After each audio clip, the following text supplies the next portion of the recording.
Aaron Rodgers is continuing to get under the skin of emotional men everywhere. Howard Stern, who was once known as the king of all media. The Howard Stern of 2021 is the king of all beta males. He spent an hour or so this morning crying about Aaron Rodgers. This man completely ruined my weekend. How could he endanger the lives of his teammates? Howard Stern actually took it to another level this morning. He compared Aaron Rodgers to Henry Ruggs. Yeah, yeah. Apparently, in the world of the woke, refusing to get the COVID vaccine is the same level of crime as vehicular manslaughter.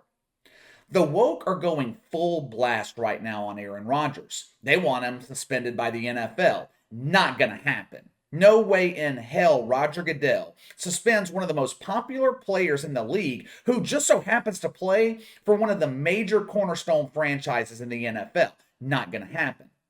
They also want companies who endorse Aaron Rodgers to drop him. Thankfully, both the NFL and State Farm have balls. They're not folding to the pressure from the social justice warriors. They're ignoring assholes like Howard Stern, who knows nothing about the NFL. Howard Stern doesn't watch football. He spends his spare time playing chess or painting landscapes. This is a man who has refused to leave his house for damn near 2 years because he's afraid the doorknob might have the COVID on it. Now, while State Farm and the NFL have proven that they don't make decisions based off the demands of losers, I can't say the same about the University of Washington. A few months ago, the woke, they were championing Washington for their diversity. When they hired Jimmy Lake to coach football, Sports Illustrated claimed that the Pac 12 is now the most diverse conference in college football. Saturday night, Jimmy Lake got to experience the wrath of the woke firsthand. Washington played Oregon on Saturday. Big rivalry game in the Pac 12. As expected, there was a lot of shit talking, a lot of big hits.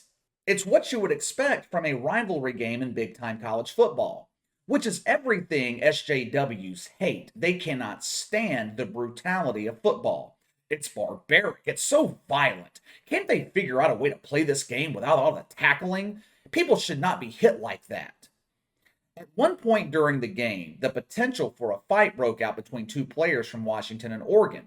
They were talking shit, getting in each other's faces, typical stuff. I mean, we have seen the same thing 1,000 times in football before.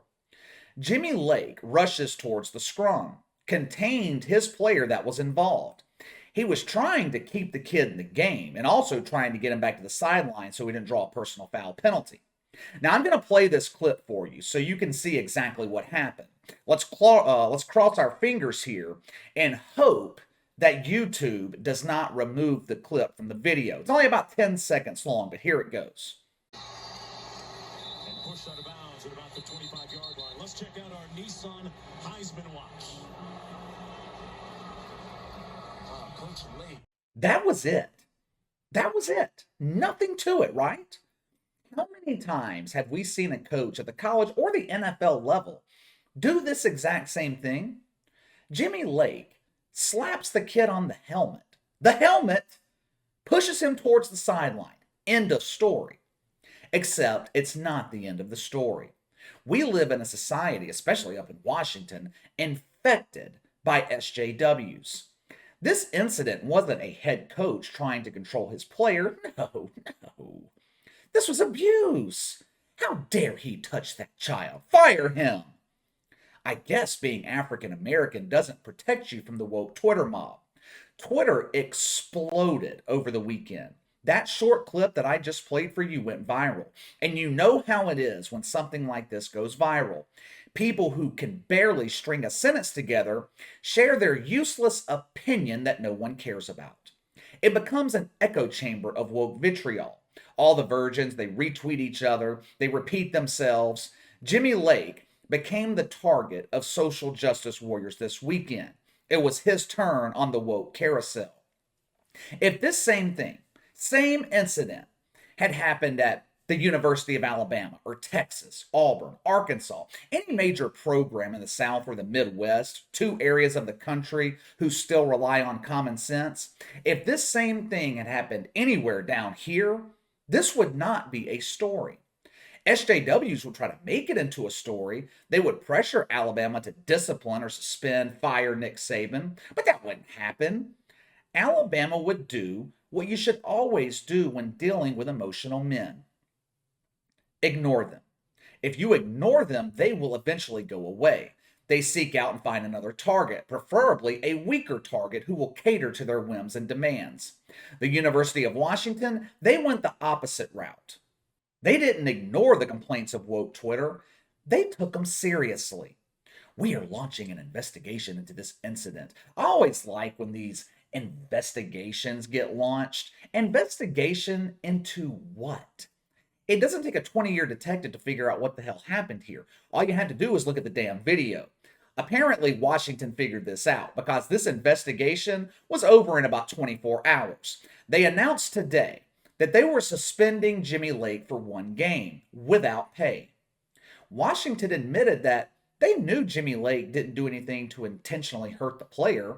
All he was doing was separating them. He was trying to de-escalate the situation. That's what a coach is supposed to do. Jimmy Lake was doing his job. But you just knew. That explanation would not appease the dumbasses. They can't relate to someone doing their job. These people have never applied for a job. Washington said their decision to suspend Jimmy Lake was based on their high standards. We have a zero tolerance policy for a coach interacting with a player in that manner. In what manner? What the hell did Jimmy Lake do wrong? Since when did discipline become a bad thing? This is not the first time something like this has happened in college football this season. Remember a couple of months ago? I can't remember which team it was. Some team out west. Might have been UCLA or USC. I don't know. Their game was on ESPN. And the ESPN commentator was so offended that a white coach was yelling at a black player. You remember that? They are trying to emasculate coaches. Bobby Knight would never survive in 2021. Neither would Bill Parcells. Anytime a coach gets animated with a player, anytime they discipline or yell at a player, it's a problem. I think it was Rod Gilmore, the ESPN commentator, that attacked the coach for yelling at a player. I can't remember his name off the top of my head. I try to forget the names of social justice warriors, but he was upset because the player was embarrassed on national television. So, when did embarrassment become a crime? If being embarrassed is so wrong, the woke are in trouble because they embarrass themselves every time their Twitter fingers get going. Washington folded to the pressure. It is as simple as that. Suspending Jimmy Lake for 1 week is nothing but a virtue signal. We suspended him. Please move on. And they will. The SJWs will leave Washington alone now. They'll move on to their next target. But Washington should have stood their ground. This suspension is bullshit. All right, let me know what you guys think of Washington suspending Jimmy Lake for no reason. Sound off in the comments below. Make sure to like and subscribe, click the notification bell to receive all notifications from the channel. Best way to contact me is by email at btlkc84@gmail.com, KC_BTL84 on Twitter. I'll see you guys tomorrow.